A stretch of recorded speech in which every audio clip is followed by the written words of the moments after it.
শবে মেরাজের তাৎপর্য কি? এর জন্য বিশেষ কোনো আমল আছে কি? শবে মেরাজের দিনে রোজা রাখা যাবে কিনা? রজব মাস শুরু হলে একটা দোয়া পাঠ করা হয়, আল্লাহুম্মা বারিক লানা ফি রজাবা ওয়া শাবান। এটা কি সুন্নাহ সম্মত? রজব মাসে শবে মেরাজ নামে একটা রাত উদযাপন করা হয়। এটা শরীরাই ভিত্তিক কতটুকু?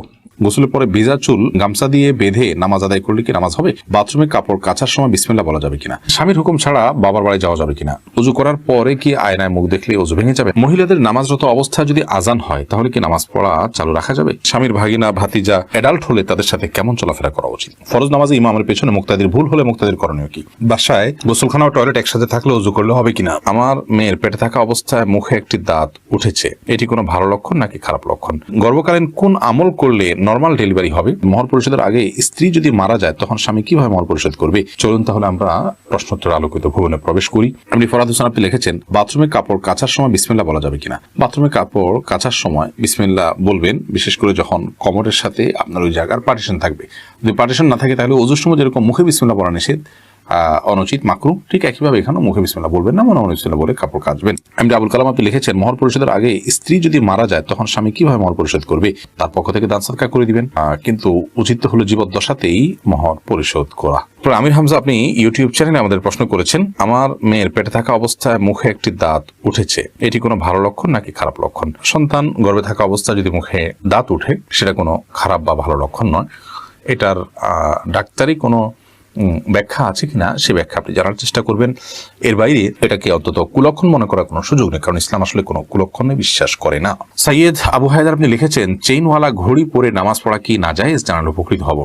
না, চেইনওয়ালা ঘড়ি পরে নামাজ পড়লে যেটা নাজায়েজ হবে এমন কোনো কথা নেই। আইরিন সুলতানা মাহি আপনি লিখেছেন, ট্যাপে ওযু করলে নিচে বালতি থাকে, ফলে ওযুর পানি বালতিতে পড়ে, সে পানি কি টয়লেটের কমোডে ঢালা যাবে? ঢালা যাবে, কোনো অসুবিধা নেই, বরং ঢালাটাই উত্তম। বিশেষ করে কমেন্ট পরিষ্কারের জন্য, টয়লেট পরিষ্কারের জন্য, বা কোনো গাছ ইত্যাদি থাকলে সেগুলোর গোড়ায় পানি দেওয়ার জন্য, যে কোনো কাজে আমরা এই পানিটা ব্যবহার করাই উচিত। কারণ ওযুর যে পানিটা, এই ব্যবহৃত পানিটা এটা অন্য কাজে লাগানোটা কোরআন দৃষ্টিকোণ থেকে কোনো নিষিদ্ধ কিছু নয়, এটা নাপাক নয়। আর এটা আমরা হয়তো এটার মাধ্যমে পবিত্রতা অর্জন করতে পারবো না, কিন্তু অন্য যে কোনো কাজে আমরা ব্যবহার করতে পারবো। ধরুন কমোড পরিষ্কার করা কিংবা বাথরুমের ভেতরের অংশ পরিষ্কার করার জন্য পানি ঢালতে পারি, কোনো অসুবিধা নেই, কারণ এই পানিটা নাপাক নয়। এরপর জেসমিন আক্তার আপনি লিখেছেন, বাসায় গোসলখানা ও টয়লেট একসাথে থাকলে ওযু করলে হবে কিনা? বাসায় যদি গোসলখানা এবং টয়লেট একসাথে থাকে সেক্ষেত্রে ভেতরে ওযু করলে ওযু হয়ে যাবে, কিন্তু উত্তম হলো কমোড এবং টিপের মাঝে কোনো পার্টিশন না থাকলে, আড়াল না থাকলে সেক্ষেত্রে বাইরে ওযু করবেন, এটা হলো উত্তম। কিন্তু যদি ভিতরে ওযু করেন তাতে ওযু হয়ে যাবে, কোনো অসুবিধা নেই ইনশাআল্লাহ। মাই হামাদ আপনি লিখেছেন, গর্ভকালীন কোন আমল করলে নরমাল ডেলিভারি হবে?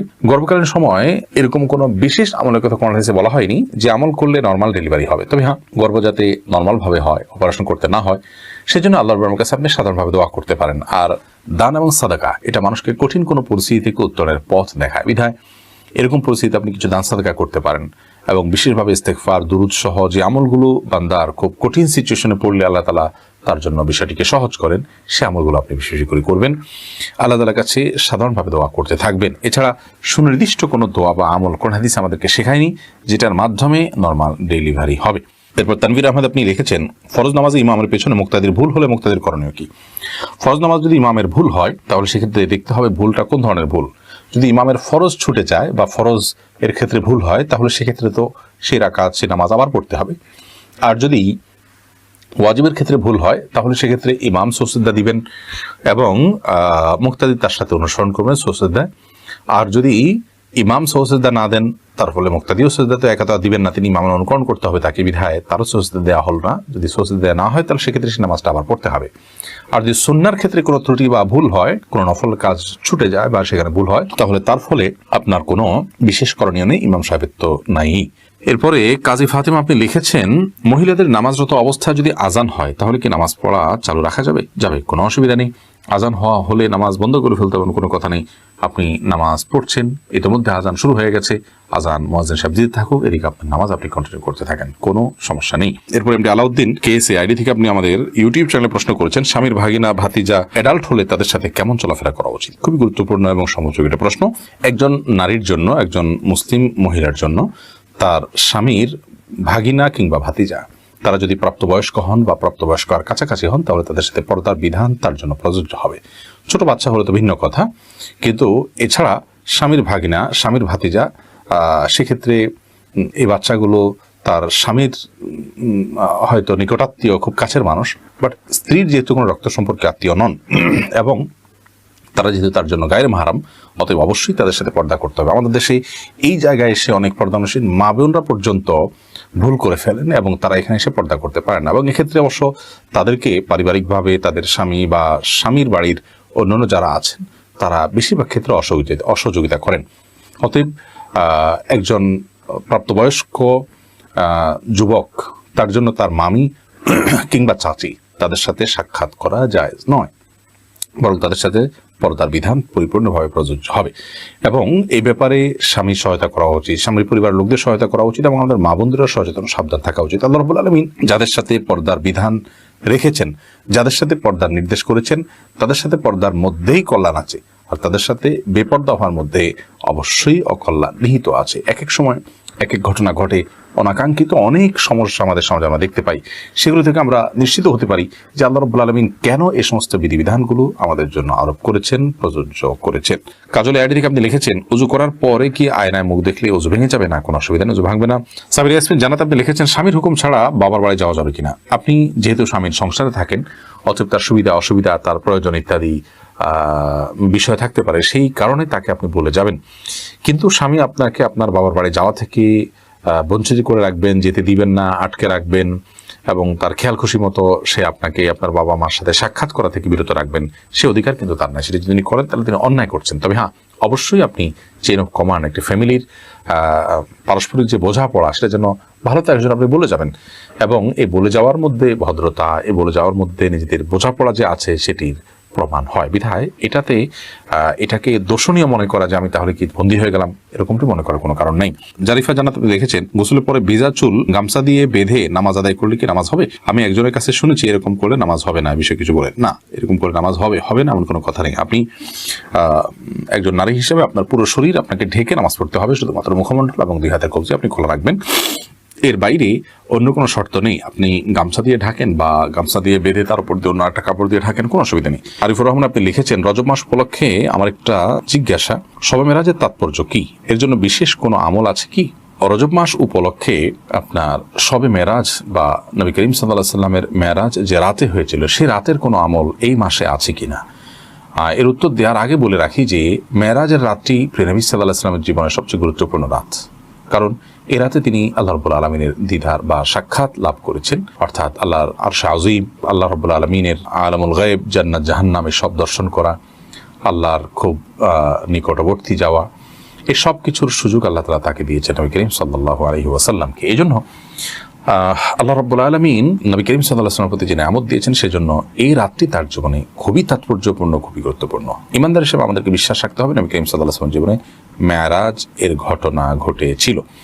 কিন্তু এই মেরাজের রাত প্রথমত কখন ঘটেছে, এটিকে আমরা যারা মনে করছি যে এটি ঘটেছে রজবের 27 তারিখে, এর সপক্ষে কোরআন এবং হাদিস থেকে শক্তিশালী কোনো দলিল নেই, এবং হাদিস দ্বারা এটি প্রমাণিত নয় যে রজবের 27 তারিখে নবী করিম সাল্লাল্লাহু আলাইহি ওয়াসাল্লাম মেরাজ হয়েছিল। দ্বিতীয়ত, এই রাতে অর্থাৎ মেরাজের রাত যদি নিশ্চিত হওয়া যায় যে অমুক রাতে মেরাজ ঘটেছিল, তাহলে সেক্ষেত্রে সেই রাতকে কেন্দ্র করে কোনো আনুষ্ঠানিকতা, কোনো আমলের কথা কোনো সুন্নাহ আমাদেরকে বলেনি। অতএব আমরা মেরাজের প্রতি ঈমান আনয়ন করব, মেরাজের শিক্ষাগুলো গ্রহণ করব, মেরাজ থেকে নবী করিম সাল্লাল্লাহু আলাইহি ওয়াসাল্লাম আনিত বিধিবিধানগুলোকে আমাদের জীবনে বাস্তবায়ন করব। কিন্তু মেরাজের রাতকে উদযাপন করার যে বিষয়টি আছে, সেটি না কোরআন না সুন্নাহ দ্বারা নবী করিম সাল্লাল্লাহু আলাইহি ওয়াসাল্লাম থেকে নির্দেশিত।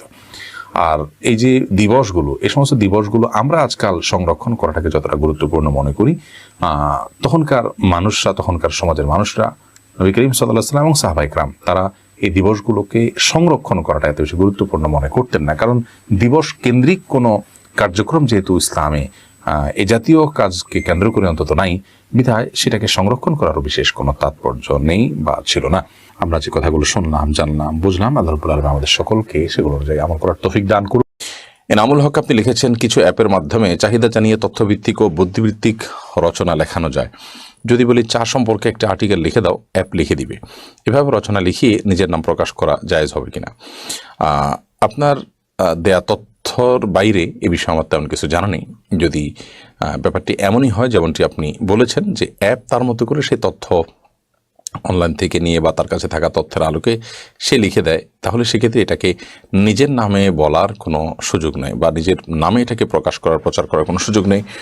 কারণ নবী করিম সাল্লাল্লাহু আলাইহি ওয়াসাল্লাম বলেছেন, সে ব্যক্তি আমার উম্মত নয় যে ব্যক্তি এমন কিছুকে নিজের দাবি করে যা তার নয়। এই লেখা অ্যাপ লিখেছে, আপনি লেখেননি, আপনি জাস্ট অ্যাপের কাছে ডিমান্ড পেশ করেছেন। সেই ডিমান্ডের ভিত্তিতে অ্যাপ লেখার পর আপনি সেটাকে নিজের লেখা দাবি করা, এর মানে হলো এর শব্দ, এর গাঁথনি, এর বাক্য, এর তথ্য, এগুলো সব আপনার, অথচ এর কোনো কিছুই আপনার নয়। তো যদি এমনটি হয় তাহলে সেক্ষেত্রে এটি জায়েজ হওয়ার কোনো কারণ নেই। আর যদি এখানে অন্য কোনো ধরন, অন্য কোনো প্রকৃতি থাকে এবং সেখান থেকে তথ্য পাওয়ার পর সেগুলোকে নিজের মতো করে নিজে লেখার ব্যাপার স্যাপার থাকে, তাহলে সেক্ষেত্রে নিজের নাম দেওয়া যেতে পারে। ফরহাদ আহমদ আপনি লিখেছেন, রজব মাস শুরু হলে একটা দোয়া পাঠ করা হয়, আল্লাহুম্মা বারিক লানা ফি রজাবা ওয়া শাবান। এটা কি সুন্নাহ সম্মত? আল্লাহুম্মা বারিক লানা ফি রজাবা ওয়া শাবান ওয়া বাল্লিগনা রমাদান। দোয়াটির অর্থ হলো, হে আল্লাহ, আপনি আমাদেরকে রজব এবং শাবানে বারাকা দান করুন এবং রমাদান পর্যন্ত আমাদেরকে পৌঁছে দিন, অর্থাৎ রমাদানের জন্য আমরা লাভ করি সেই তৌফিক দান করুন। এই দোয়া রজব মাসে শুরু হলে পাঠ করবে কিনা এ বিষয়ে বাইহাকি সহ বেশ কয়েকটি হাদিসি কিতাবে এই দোয়াটি বর্ণিত হয়েছে। অনেক মুহাদ্দিসগণ, অনেক হাদিস বিশ্লেষক, ওলামা ইকরাম এই দোয়ার সনদের মধ্যে কিছুটা দফ বা দুর্বলতা খুঁজে পেয়েছেন। তাদের মতে এটি বিশুদ্ধতার মানদণ্ডে উত্তীর্ণ নয়। তবে দোয়াটির মর্ম এবং কথা বেশ চমৎকার এবং সুন্দর। সাধারণত যে কোনো ইমানদারি রমজানের জন্য অপেক্ষমান থাকবে, আল্লাহ তাআলার কাছে রমজান যেন প্রাপ্তি নসিব হয় সেজন্য দোয়া করবেন। বিশেষত আমাদের পূর্বসূরি সালাফ যারা ছিলেন, তারা 6 মাস আগে থেকে, রমাদানের 6 মাস আগে থেকে তারা দোয়া করতে থাকতেন যেন আল্লাহ তাআলা তাদেরকে রমাদান পর্যন্ত হায়াত দেন এবং রমাদান পাওয়ার জন্য তৌফিক দান করেন। সেই জায়গা থেকে আমরা আল্লাহ তাআলার কাছে দোয়া এমনিতেই বেশি বেশি করে করতে পারি, রমাদান যেন আমাদের লাভ হয় সেজন্য। নজরুল ইসলাম আপনি লিখেছেন, রজব মাসে শবে মেরাজ নামে একটা রাত উদযাপন করা হয়, এটা শরীআই ভিত্তিক কতটুকু? রজব মাসে লাইলাতুল মেরাজ নবী সাল্লাল্লাহু আলাইহি ওয়াসাল্লামের ঘটেছে বলে আমাদের সমাজে বহুল প্রচলন রয়েছে এবং রজব মাসের 27 তারিখে 27তম রাতকে লাইলাতুল মেরাজ বা শবে মেরাজ তথা মেরাজের রাত হিসাবে উদযাপন করা হয়ে থাকে। মূলত নবী করিম সাল্লাল্লাহু আলাইহি ওয়াসাল্লাম মেরাজ হয়েছে, ইসরা হয়েছে, এগুলো সত্য শুধু নয়, মহাসত্য। এবং এই মর্মে কোরআন কারিমেতে সূরা ইসরা বনী ইসরাঈলের শুরুতে আল্লাহ তাআলা 15 নম্বর পারা শুরুতে ইসরা সম্পর্কে আল্লাহ বলেছেন, রাত্রিকালীন ভ্রমণ আল্লাহ তাআলা করিয়েছেন তাকে অলৌকিকভাবে। আবার মেরাজের বিষয়ে নবী সাল্লাল্লাহু আলাইহি ওয়াসাল্লাম বহু হাদিস বর্ণিত হয়েছে যে আল্লাহ তাআলা তাকে ঊর্ধ্ব জগতে উঠে নিয়ে গেছেন এবং আল্লাহ তার সাথে সাক্ষাৎ হয়েছে, জান্নাত জাহান্নাম তিনি অবলোকন করেছেন, সিদরাতুল মুনতাহায় গিয়েছেন এবং বিভিন্ন নবীদের সাথে আসমানে রাসূলদের সাথে সাক্ষাৎ হয়েছে। তো এই বিষয়গুলো তো সুপ্রমাণিত এবং এগুলোকে অস্বীকার করবার, অবিশ্বাস করবার সুযোগ নেই। কিন্তু মেরাজ রজব মাসেই হয়েছে এমনটি সুনিশ্চিত নয়, বরং বেশিরভাগ ইতিহাসবিদদের মতে মেরাজের মাসটি ভিন্ন। অনেকে এটাকে রবিউল আউয়াল মাসে বলেছেন, অনেকে অন্যান্য মাসের কথা বলেছেন, রজব মাসের কথাও কোনো কোনো ইতিহাসবিদরা বলেছেন। কিন্তু 27তম তারিখেই রজবের মেরাজ হয়েছে, এটাকে চূড়ান্তভাবে যেভাবে আমাদের সমাজে বলা হয়ে থাকে আসলে এভাবে এমনটি প্রমাণিত নয়। বিধায় রজব মাসের এই 27তম রাতকে মেরাজের রাত হিসাবে উদযাপন করা, প্রথমত এই রাত্রিতে মেরাজ হয়েছে সেটিরই কোনো আপনার নিশ্চিত কোনো তথ্য নেই। আবার দ্বিতীয়ত হলো যে যদি ধরেও নেওয়া হয় যে রাতে নবী সাল্লাল্লাহু আলাইহি ওয়াসাল্লাম মেরাজ হয়েছে, কিন্তু সেই মেরাজ হয়েছে হিজরতের আগে, অথচ নবী সাল্লাল্লাহু আলাইহি ওয়াসাল্লাম হিজরতের পরে অনেক বছর বেশি ছিলেন। তিনি সেই রাতকে কেন্দ্র করে প্রতি বছর কোনো বিশেষ কোনো আমল, বিশেষ কোনো কার্যক্রম তিনি কখনোই সম্পাদন করতেন বলে কোনো প্রমাণিত নয়। যার কারণে একজন ইমানদার এই রজব মাস উদযাপনের নামে 27তম রজনীতে রাত জেগে ইবাদত করা বা এটাকে কেন্দ্র করে কোনো বিশেষ কর্মসূচি পালন করা, এটি কোরআন বা হাদিস দ্বারা সমর্থিত নয় এবং নির্দেশিত নয়। রুহুল আমিন আপনি লিখেছেন, মেরাজের শিক্ষা ও নির্দেশনা কি? মেরাজের সবচেয়ে বড় শিক্ষার বিষয় হলো যে সালাতের গুরুত্ব এত বেশি যে আল্লাহ তাআলা সালাতের নির্দেশ দেওয়ার জন্য তিনি তার কাছে ডেকে নিয়ে গেছেন এবং 50 ওয়াক্ত সালাতের নির্দেশ দিয়েছেন। সেখান থেকে আল্লাহ তাআলা কমাতে কমাতে 5 ওয়াক্তে এনেছেন এবং এই 5 ওয়াক্ত যে আদায় করবে তাকে 50 ওয়াক্তেরই সওয়াব দেওয়া হবে বলে আল্লাহ তাআলা ওয়াদা করেছেন। বিধায় মেরাজের সবচেয়ে বড় শিক্ষা হলো যে সালাতের গুরুত্ব কত বেশি সেটা আমরা শিখতে পারি মেরাজ থেকে। এবং সেই সাথে মেরাজের মাধ্যমে আল্লাহ তাআলা তাকে, নবী সাল্লাল্লাহু আলাইহি ওয়াসাল্লামকে কিছু কিছু অপরাধের শাস্তি কেমন হবে তার দামি আল্লাহ তাআলা দেখিয়েছেন, তার মুখ আল্লাহ তাআলা দেখিয়েছেন এবং সেটির মাধ্যমে সে সমস্ত অপরাধগুলোর ভয়াবহতাও আমরা আঁচ করতে পারি, অনুমান করতে পারি। বিধায় মেরাজের সমস্ত শিক্ষাগুলো আমরা ধারণ করতে চেষ্টা করব এবং নবী সাল্লাল্লাহু আলাইহি ওয়াসাল্লাম যে বার্তাগুলো এনেছেন সেই বার্তাগুলো আমরা গ্রহণ করার চেষ্টা করবো। আল্লাহ আমাদের সেই তৌফিক দান করুন। প্যারাডক্সিক্যাল জিনাত এআইডি থেকে আপনি লিখেছেন, আমার জামাই বলে সিগারেট খাওয়া গুরুতর গুনাহ নয়, শুধু মাকরু। এ ব্যাপারে আপনি কিছু বলুন। আপনার আলোচনা শুনে তাকে ধূমপান থেকে বিরত রাখার চেষ্টা করব। দেখুন, সিগারেট খাওয়া বা ধূমপান করা এটা এটা নিষিদ্ধ। আমার দেশের ওলামা ইকরাম মাকরুহ বলেন, কিন্তু আরব ওলামা ইকরাম এটাকে হারাম বলেন। এরামেন স্কলাররা তাকে এটাকে হারাম বলেন। এর অন্যতম কারণ হলো যে এটি মানুষের জন্য ক্ষতিকর। আল্লাহ বলেছেন, লা তুলকু বিয়াইদিকুম ইলা তাহলুকা, তোমরা নিজেদেরকে ধ্বংসের দিকে ঠেলে দিও না। অতএব নিজেকে ক্ষতির মুখে ঠেলে দেওয়া, নিজেকে বিপদের মুখে ঠেলে দেওয়া, নিরেট ক্ষতি যেটাতে, এরকম কিছু গ্রহণ করানোর জন্য গুনাহের কথা। তাছাড়া ধোয়া এটা কোনো পান করার বস্তু নয়, বরং এটি জাহান্নামীদের শাস্তি দেওয়ার একটা মাধ্যম। এটা দিয়ে জাহান্নামীদেরকে শাস্তি দেওয়া হবে। বিধায় এটাকে উপভোগ করা বা এটাকে ইচ্ছাকৃতভাবে আপনার এটাকে পানীয় বানানো, সেই সাথে এটার কারণে মুখে প্রচণ্ড রকমের দুর্গন্ধ হয় ইত্যাদি নানা কারণে আরব ওলামা ইকরাম এটাকে হারাম বলেন। আর মাকরু যে বলা হয়, এর মাকরু মানে এই না যে এটা করা যাবে, না করা উত্তম, ব্যাপারটা এরকম না। এটা করাটা গুনাহ, মাকরু মানেও গুনাহ। হয়তো যারা মাকরু বলেছেন সে সমস্ত ওলামা ইকরামের মতে এটি কাবিরা গুনাহ নয়, কিন্তু এটাও গুনাহ, এটাও এর কারণে আপনার আমলনামাতে গুনাহ লেখা হবে। তাছাড়া কিছু কিছু গুনাহ আছে, কিছু কিছু পাপ আছে যে পাপের বহুমুখী ক্ষতি আছে। নবী সাল্লাল্লাহু আলাইহি ওয়াসাল্লাম বলেছেন, তাতাআযাল মালায়েকাতু বিমা ইয়াতাআযা বিহি বনু আদম। মানুষরা যে সমস্ত কিছু কারণে কষ্ট পায়, ফেরেশতারা সেসব বিষয়ের কারণে কষ্ট পায়। বিধায় আপনি যখন এই ধূমপান করবেন, আপনার মুখে দুর্গন্ধ হবে, এর কারণে ফেরেশতারা কিন্তু কষ্ট পায়। আপনি মসজিদে যান অথবা যেখানে যান, ফেরেশতা সর্বত্র থাকে, এর বহুবিধ ক্ষতি আছে। বিধায় একজন ইমানদার তার রুচি আরও সুন্দর, আরও উন্নত হওয়ার কথা। আল্লাহ তাআলা আমাদেরকে এই গুনাহ থেকে বেঁচে থাকার তৌফিক দান করুন। আবুল কালাম আপনি লিখেছেন, শবে মেরাজের দিনে রোজা রাখা যাবে কিনা? অন্য দিনের মতো এই দিনটা সোমবার বৃহস্পতিবার সেই হিসাবে রোজা রাখলেন, ওকে, হতে পারে। অথবা এটা 27তম রাত মেরাজের সেদিন দিনটিতে আপনার অন্য কোনো রোজা আপনি রাখেন, তার সাথে মিলে গেল, রাখতে পারেন, কোনো অসুবিধা নেই। কিন্তু মেরাজের দিবস হিসাবে কোনো রোজার নির্দেশ কোরআন হাদিসে কোথাও বিশুদ্ধভাবে বর্ণিত হয়নি। বিধায় এই মেরাজের রাত, মেরাজের দিন উপলক্ষে আপনি 27তম রাতে, 27তম দিনে রজবের রোজা রাখার গ্রহণযোগ্য কোনো বর্ণনা বা সূত্র কিন্তু কোরআন এবং হাদিস থেকে পাওয়া যায় না। আচ্ছা, সবুজ আপনি লিখেছেন, একজন শিক্ষার্থী যদি বিবাহের পর পড়াশোনা কিংবা চাকরির সন্ধানে বাড়ি থেকে বাহিরে অবস্থান করে, একটানা কতদিন স্ত্রী থেকে দূরে থাকতে পারবে? এ বিষয়টি ভ্যারি করে যে তার স্ত্রী কতদিন পর্যন্ত নিজেকে নিয়ন্ত্রণ করতে পারবে, গুনাহ থেকে বেঁচে থাকতে পারবে, তিনি নিজে কতদিন গুনাহ থেকে বেঁচে থাকতে পারবেন সেটার উপরে। তিনি বা তার স্ত্রী যদি গুনাহে লিপ্ত হয়ে যান, এবং সেটা যে কোনো গুনাহে, সেটা মানে হস্তমৈথুনের গুনাহ হতে পারে, সেটা অন্য কোনো গুনাহ হতে পারে, তাহলে সেক্ষেত্রে ওই রকম পর্যায়ে মানে সে ততটা দূরত্বে থাকা বা ততটা বিরতিতে যাওয়া এটা জায়েজ হবে না। এটা ব্যক্তির উপর নির্ভর করে পরিবর্তিত হতে পারে, একজনের জন্য এক একটা।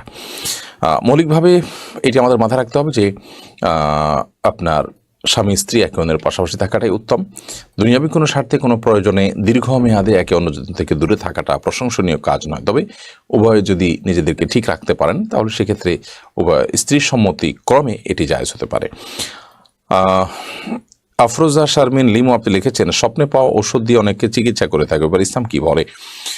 দেখুন, স্বপ্নে কেউ ভালো কোনো কিছু পেলেন, এই ঔষধের মধ্যে এই রোগের প্রতিষেধক আছে এমন কিছু তিনি স্বপ্নে দেখলেন, এবং সেই স্বপ্নকে সুধারণা করে আল্লাহর পক্ষ থেকে ইঙ্গিত মনে করে সেটার উপর আমল করেন, হতে পারে, এটা জায়েজ।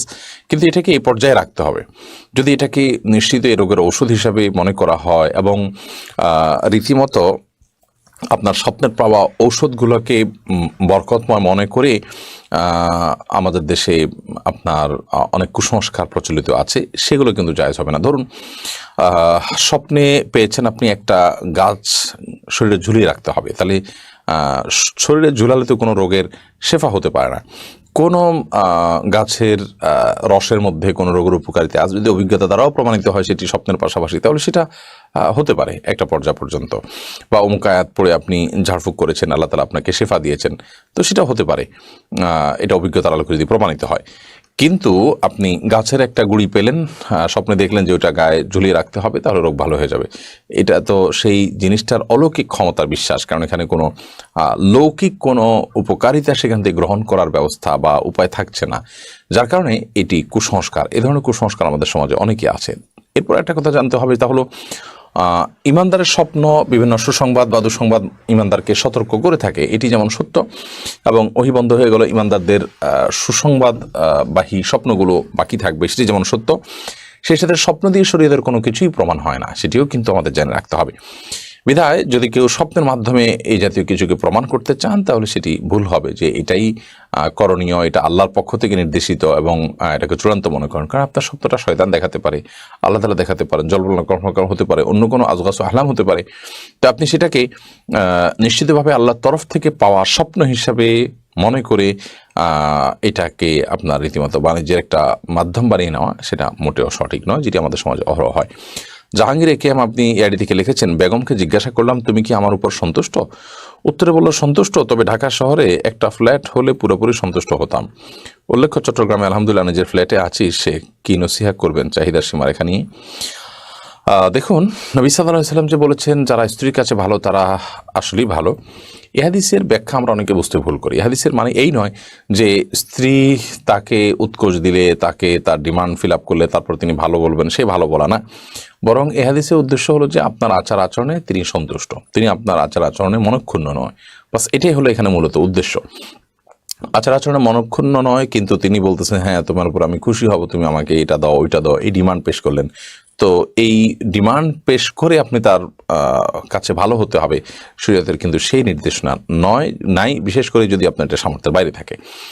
আর একজন দিনদার নারী, তার দিনদারিতার সবচেয়ে বড় দিক হবে তিনি অল্পে তুষ্ট হবেন, তিনি যা পাবেন তাতে সন্তুষ্ট হবেন, তার ডিমান্ড আর খুব বেশি থাকবে না। একজন দিনদার এবং সতী, নেককার, সালেহা নারীর, মুত্তাকিয়া নারীর সবচেয়ে বড় গুণ হলো এটি যে তিনি অল্পে তুষ্ট থাকবেন, তার চাহিদা বা ডিমান্ড অনেক বেশি থাকবে না। এবং আমাদের বোনদের চাহিদা যখন সীমিত করবেন তারা, তখন তাদের স্বামীরা তারা রিল্যাক্স ফিল করবেন, তারা হারাম থেকে বেঁচে থাকতে পারবেন, তারা হালাল উপার্জন এর মধ্যে সীমাবদ্ধ থাকবেন, এর নানাবিধ উপকারিতা আছে। আচ্ছা, যদি তাদের ডিমান্ড বাড়িয়ে ফেলেন তাহলে সেক্ষেত্রে স্বামী অন্যায়ের পথে যেমন পা বাড়াতে পারেন, তেমনিভাবে দুনিয়ামুখী হয়ে যেতে পারেন। এবং সত্যিকার অর্থে একজন নারীর কদর স্বামীর কাছে তখনই থাকে যখন তার খুব একটা ডিমান্ড দুনিয়াবী ইস্যুতে থাকে না। অতএব দুনিয়ার লোভ, দুনিয়ার মোহ, এটা নারী বলুন পুরুষ বলুন সকলের জন্যই নিন্দনীয় বিষয়। এমএসটি রবিনা খাতুন আপনি লিখেছেন, মৃত্যুভীতি থেকে মুক্তি পাওয়ার উপায় কি? মৃত্যুভীতি, মরণের ভয়, এটা থেকে বাঁচার জন্য আপনি প্রথমত এটা যদি অতিরিক্ত পর্যায়ে চলে যায় এবং অহেতুক মৃত্যুভীতি আপনার মধ্যে আসতেই থাকে, তাহলে বুঝতে হবে যে আপনাকে কেউ ব্ল্যাক ম্যাজিক বা সেহের করেছে, জাদু করেছে। আপনি এটার জন্য রোকিয়ার শরণাপন্ন হতে পারেন। রোকিয়ার মাধ্যমে যদি আপনি ট্রিটমেন্ট করেন, আশা করা যায় ইনশাআল্লাহ বিদিল্লাহ আপনার এটা দূর হবে, এবং অনেক মানুষ এর মাধ্যমে উপকৃত হয়েছেন এবং হয়ে থাকেন, আমরা জানি। বিদায় মৃত্যুভীতি যদি চূড়ান্ত পর্যায়ে এবং অনেক বেশি হয় অস্বাভাবিক পর্যায়ে, তাহলে সেটার জন্য আপনি রোকিয়া করবেন বা মানসিক কোনো ডাক্তার দেখানোর প্রয়োজন হলে সেটি করতে পারেন। কিন্তু মৃত্যুভীতি সাধারণ পর্যায়ে যদি হয়, তো ইমানদারের মধ্যে মৃত্যুর ভয় তো থাকবেই, যে আমি মৃত্যু বরণ করব, আল্লাহর কাছে আমাকে যেতে হবে, আমি কি নিয়ে যাব, সেটা তো থাকবেই। সেটা আতঙ্কিত হওয়ার মতো বা জীবনযাত্রা ব্যাহত হওয়ার মতো যদি না হয়, তাহলে সেটা প্রশংসনীয়। বরং তামিম আলিফ আপনি লিখেছেন, আমি রাতে ঘুমানোর আগে অজু করে ঘুমাই, এই অজু দিয়ে ফজরের নামাজ পড়তে পারবো কিনা? রাতে আপনি ঘুমানোর আগে অজু করে ঘুমান, খুব ভালো কথা, কিন্তু আপনি যখন ঘুমিয়ে পড়েন তখন তো আপনার অজু ভঙ্গ হয়ে যায়। বিধায় এই অজু দিয়ে আপনি ফজর নামাজ কীভাবে পড়বেন? আপনাকে আবার ফজর নামাজ পড়তে হবে। মানুষ ঘুমিয়ে গেলে সেই ঘুম তার অজু ভঙ্গের কারণ হয়। অনেকেই মনে করেন রজব মাসটি হলো মেরাজের মাস, এবং এই মাসের 27 তারিখে রাসূল আকরাম সাল্লাল্লাহু আলাইহি ওয়াসাল্লামের মেরাজ হয়েছে। এই মাসের মূল প্রতিপাদ্য বিষয় হলো মেরাজ, যার কারণে এই মাসের অনেক ফজিলত এবং অনেক গুরুত্ব এবং মর্যাদা আছে বলে অনেকে মনে করে থাকেন। সুপ্রিয় দর্শক শ্রোতা ভাই বোনেরা, চান্দ্র বর্ষের যেই কয়েকটি মাস কোরআন এবং সুন্নাহর দৃষ্টিতে খুবই গুরুত্বপূর্ণ, তাৎপর্যপূর্ণ, ফজিলতপূর্ণ, তার মধ্যে একটি হলো রজব মাস, যে মাসটি শুরু হয়েছে কয়েকদিন হলো। আবার একই সঙ্গে আমাদের মুসলমানদের সমাজে ইসলামের নামে বানোয়াট, ভিত্তিহীন এবং ভুয়া যেসব আমল প্রচলিত আছে এবং কুসংস্কার, বেদাত প্রচলিত আছে যে মাসগুলোতে সবচেয়ে বেশি, তার ভেতরে একটিও হলো এই রজব মাস। যার কারণে একজন মুসলমানকে এই রজব মাসের তাৎপর্য, গুরুত্ব এবং করণীয়, পাশাপাশি এ মাস উপলক্ষে কুসংস্কার এবং বর্জনীয় বিষয়গুলো জানা অত্যন্ত গুরুত্বপূর্ণ। রজব মাসের ফজিলত এবং তাৎপর্যের একটি মাত্র পয়েন্ট এবং বিষয় আছে, তা হলো এই মাসটি সম্মানিত 4 মাসের একটি। আল্লাহ সুবহানাহু ওয়া তাআলা বছরের 12টি মাসের ভিতরে 4টি মাসকে সম্মানিত মাস হিসেবে ঘোষণা দিয়েছেন, এবং সেই সেই 4টি মাসের ভিতরে একটি হলো এই রজব মাস, আর বাকি 3টি হলো জিলকদ, জিলহজ এবং মুহাররম, 11, 12 এবং 1 নম্বর মাস। আর এই চতুর্থ সম্মানিত মাস হলো রজব মাস। বিধায় সম্মানিত মাস উপলক্ষে এই মাসের মর্যাদা রয়েছে। সম্মানিত মাস উপলক্ষে যুদ্ধ বিগ্রহ করা যায় না, এই মাসেও তাই করা যাবে না। সম্মানিত মাস উপলক্ষে আল্লাহ বলেছেন ফালা তাজলিমু ফিহিন্না আনফুসাকুম, নিজের প্রতি অবিচার করা যাবে না। বিধায় গুনাহ খাতা ইত্যাদি করা যাবে না, পাপাচার ইত্যাদি অন্য মাসের চাইতে এই মাসে না করার ব্যাপারে বেশি সচেতন এবং সাবধান থাকতে হবে। এটি একটি গুরুত্বপূর্ণ দিক এই মাসের। এর বাইরে রজব মাসের ফজিলত এবং মর্যাদাকে কেন্দ্র করে কোরআন এবং সুন্নাহ বিশুদ্ধ সূত্রে একটি হাদিসও বর্ণিত হয় নাই। বিধায় একটি মাত্র মর্যাদার দিক হলো এই মাসের সম্মানিত মাসের একটি মাস। এ মাসকে কেন্দ্র করে যে সমস্ত ভুল ধারণা বা কুসংস্কার আমাদের সমাজে প্রচলিত আছে এবং সমাজে ছেয়ে আছে, তার ভিতরে প্রধান এবং সবচেয়ে বড় কুসংস্কারের বিষয় হলো অনেকেই মনে করেন রজব মাসটি হলো মেরাজের মাস এবং এই মাসের 27 তারিখে রাসূল আকরাম সাল্লাল্লাহু আলাইহি ওয়াসাল্লামের মেরাজ হয়েছে, এই ধারণা অনেক মুসলমানরা রাখেন এবং অনেকের ভিতরে এটা বদ্ধমূল আছে। শুধু তাই নয়, আমাদের সমাজে রজব মাসের চাঁদ উঠলে পত্রপত্রিকাতে, মিডিয়াতে দেখবেন যে সেখানে সংবাদের শিরোনাম করা হয় এভাবে যে পবিত্র রজব মাসের চাঁদ দেখা গিয়েছে, অতএব অমুক তারিখে শবে মেরাজ, অর্থাৎ সেই হিসাবে 27 তারিখ হয় অমুক তারিখ আর সেদিন শবে মেরাজ। অর্থাৎ রজব মাস মানেই হলো মেরাজের মাস। এ মাসের মূল প্রতিপাদ্য বিষয় হলো মেরাজ, যার কারণে এই মাসের অনেক ফজিলত এবং অনেক গুরুত্ব এবং মর্যাদা আছে বলে অনেকে মনে করে থাকেন, অথচ এর সাথে কোরআন এবং সুন্নাহর ন্যূনতম কোনো সম্পর্ক নাই। হাদিস শাস্ত্রের ইতিহাসে সবচেয়ে বড় মাপের হাদিস বিশারদদের একজন হলেন হাফেজ ইবনে হাজার আল আসকালানী রাহিমাহুল্লাহ। হাফেজ ইবনে হাজার আসকালানী রাহিমাহুল্লাহর নাম জানেন না অথবা তার ইলম থেকে উপকৃত হননি এমন একজন আলেমও সারা পৃথিবীতে খুঁজে পাওয়া কঠিন হবে। সেই হাফেজ ইবনে হাজার আল আসকালানী রাহিমাহুল্লাহ বলেছেন যে ওয়াদাকারা বাজুল কুসা আছে, কোনো কাহিনী রিসাইটার, কোনো গল্পবাজ বক্তা তারা মানুষদেরকে বলে, বা গল্পবাজ লেখক তারা মানুষদেরকে জানায় যে নবী ইসলামের মেরাজের ঘটনা নাকি রজব মাসে হয়েছে এবং রজব মাসের 27 তারিখে হয়েছে। তিনি বলেন যে ওয়াদা আলিকা কিসবুন, আর এটা মিথ্যাচার। নবী ইসলামের নামে তিনি রজব মাসের 27 তারিখে তার মেরাজ হয়েছে এরকম কোনো গ্রহণযোগ্য বর্ণনা পাওয়া যায় না। নবী ইসলামের মেরাজ হয়েছে এটি ঠিক, এবং ইসরা হয়েছে সেটি কোরআন দ্বারা প্রমাণিত, বিদায় সেটাকে অস্বীকার করলে ইমানই থাকবে না, সেটি আরেক বিষয়। কিন্তু রজব মাসে হয়েছে এবং রজব মাসের 27 তারিখে হয়েছে, এর কোনো ভিত্তি, গ্রহণযোগ্য কোনো ভিত্তি কোরআন অথবা সহিহ সুন্নাহর কোথাও পাওয়া যায় না। নবী আলাইহিসসালামের মেরাজটা ঠিক কোন মাসে হয়েছে, কোন দিনে হয়েছে, কোন সময় হয়েছে, এই প্রসঙ্গে ইমাম ইবনে তাইমিয়া রাহিমাহুল্লাহ বলেছেন যে বিশুদ্ধ কোনো বর্ণনা দ্বারায় কোনো মাসের কথা নিশ্চিতভাবে জানা যায় না, কোনো দিনের কথা জানা যায় না, কোনো সময়ের কথা, তারিখের কথা জানা যায় না যে অমুক তারিখে অমুক দিনে অমুক মাসে নবী ইসলামের মেরাজ হয়েছে এটি নিশ্চিত, কিন্তু তার তারিখটা সংরক্ষিত নয় এবং এ বিষয়ে যতগুলো বর্ণনা পাওয়া যায় তার কোনোটি গ্রহণযোগ্য নয়। বিধায় এই মাসকে মেরাজের মাস এবং এই মাসের 27 তারিখে শবে মেরাজ এর রাত মনে করে সে রাতে বিশেষ কোনো আমল করা, এই রাতকে বিশেষ কোনো পদ্ধতিতে উদযাপন করা, এটি হলো রজব মাসের সবচেয়ে বড় বিদআত, যার সঙ্গে ইসলামী শরিয়ার কোনো সম্পর্ক নাই। সম্মানিত ভাই বন্ধুগণ, আমরা সেই আমলটাই করব সওয়াবের উদ্দেশ্যে যে আমলটি কোরআনে অথবা নবী ইসলামের হাদিসে বর্ণিত হয়েছে। এর বাইরে কোনো কিছু যদি আমরা করি সেটার নাম বিদআত হবে। বিধায় রজব মাসকে কেন্দ্র করে এই মেরাজ উদযাপন করা, শবে মেরাজ উদযাপন করা, এগুলো সবগুলো বিদআত হবে, এগুলো সবগুলো পরিত্যাজ্য হবে। আল্লাহ তাআলা আমাদেরকে বোঝার তৌফিক দান করুন। সম্মানিত ভাইয়েরা, যদি আমরা ধরেও নেই যে রজব মাসেই এবং রজব মাসের 27 তারিখে নবী ইসলামের মেরাজ হয়েছে, তারপরও একটা কথা থেকে যায়, আর তা হলো নবী ইসলামের মেরাজ হয়েছে মক্কায় এবং মক্কার শুরুর দিকে। তিনি এই মেরাজের ঘটনার পরে মক্কায় দীর্ঘদিন ছিলেন, মদিনায় দীর্ঘদিন ছিলেন, তার মৃত্যুর পরে তার সাহাবা ইকরাম দীর্ঘদিন ছিলেন।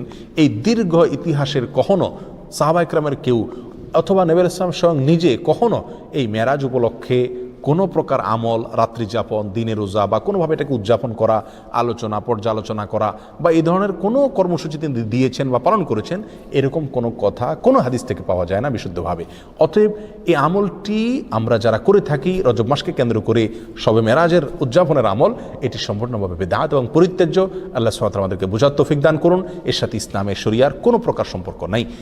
রজব মাসকে কেন্দ্র করে দ্বিতীয় যে আমলটি প্রচলিত আছে আমাদের সমাজে, সেটা হলো সালাতুর রাগায়েব। এই আমলটিরও কোনো গ্রহণযোগ্য ভিত্তি কোরআন সহিহ সুন্নাহয় পাওয়া যায় না। এই আমলটি বিদআত এবং কুসংস্কারের অন্তর্ভুক্ত। অনেকেই বর্ণনা করে থাকে, একটা হাদিসটি বর্ণনা করেছেন আনাস রাদিয়াল্লাহু তাআলা আনহু, যে রাসূল আকরাম সাল্লাল্লাহু আলাইহি ওয়াসাল্লাম নাকি বলেছেন যে কোনো ব্যক্তি যদি রজব মাসের প্রথম বৃহস্পতিবার দিবাগত রাতে রাতে 12 রাকাত নামাজ পড়ে, নফল নামাজ, এবং সেটা মাগরিব এশার মাঝখানে 2 রাকাত করে পড়ে। প্রথম রাকাতে সূরা ফাতিহা, এরপরে 3 বার সূরা ইন্না আনজালনা ফি লাইলাতুল কদর, এরপরে 10 বার সূরা কুল হুয়াল্লাহ, সিজদাতে বিশেষ সংখ্যক তাসবিহ এবং এরপরে বিশেষ সংখ্যক দুরূদ রাসূলের প্রতি, এগুলো যদি কেউ করে তার জীবনের সব গুনাহ মাফ করে দেওয়া হবে ইত্যাদি ইত্যাদি। এটাকে সালাতুর রাগায়েব বলা হয়। প্রিয় বন্ধুগণ, এই সালাতুর রাগায়েব সম্পর্কিত এই যে হাদিসটি পেশ করা হয়ে থাকে, এটি নবী আলাইহিস সালামের কোনো হাদিসের কিতাব থেকে খুঁজে পাওয়া যায় না। এই সম্পর্কে মুহাদ্দিসিনে কেরাম একেবারে সুস্পষ্ট মন্তব্য করেছেন যে এটি জাল এবং ভিত্তিহীন। একটি টাকার নোট যখন ব্যাংক থেকে ওইটাকে জাল হিসেবে চিহ্নিত করে দেওয়া হয়, এটা যেরকম অচল হয়ে যায়, এই হাদিসটিকে মুহাদ্দিসিনে কেরাম ঐক্যবদ্ধভাবে যেহেতু জাল বলে চিহ্নিত করেছেন, বিধায় এটাও অচল এবং গ্রহণযোগ্য নয়। রজব মাস উপলক্ষে তৃতীয় যে আমলটি প্রচলিত আছে তা হলো একটি দোয়া বেশি বেশি করে পড়া, আর সেটি হলো আল্লাহুম্মা বারিক লানা ফি রজব ওয়া শাবান, অর্থাৎ হে আল্লাহ, আপনি আমাদেরকে রজব এবং শাবান মাসে বরকত দান করুন, ওয়া বাল্লিগনা রমাদান, আর আমাদেরকে রমজান পর্যন্ত আপনি পৌঁছায় দিন, অর্থাৎ রমজান যেন আমরা লাভ করতে পারি। এই দোয়াটি বর্ণিত হয়েছে মুসনাদে আহমদে। আর যেই বর্ণনায় এই দোয়াটি বর্ণিত হয়েছে সেই বর্ণার ভিতরে একজন বর্ণাকারী আছেন যার নাম হলো জায়দা ইবনে আবি রিকাদ। এই বর্ণাকারী সম্পর্কে ইমাম বুখারী রাহিমাহুল্লাহ বলেছেন যে মুনকারুল হাদিস, তার হাদিস গ্রহণযোগ্য নয়। আর ইমাম নাসাই রাহিমাহুল্লাহ বলেছেন যে তাকে আমি চিনি না।